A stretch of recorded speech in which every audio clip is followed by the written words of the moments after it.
Good day mga ka-HDT! Ngayon po ay samahan nyo ako ituro kung paano ba maglagay ng business name at business contact number sa ating Premier P98ISD. Simulan na po natin.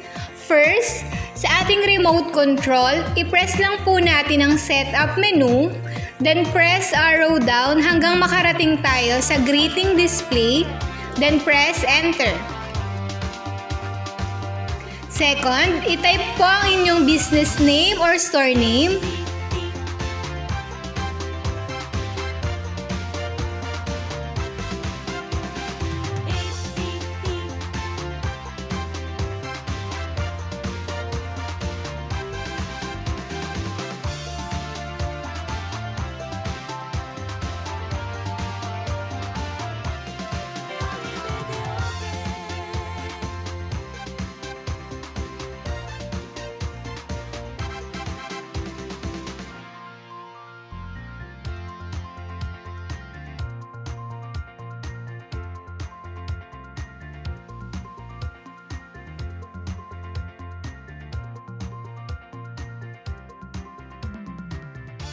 Then select next.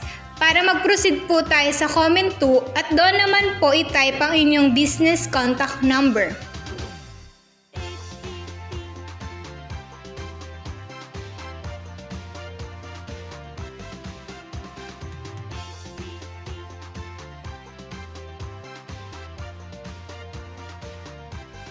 Third, iselect po natin ang off button sa screen.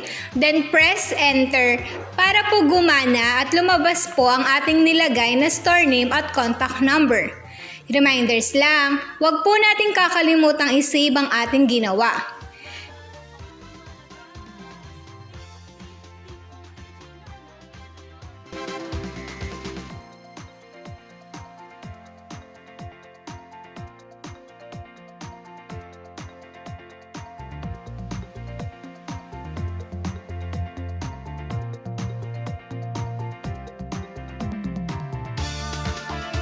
And lastly, i-reset ang ating Premier P98ISD.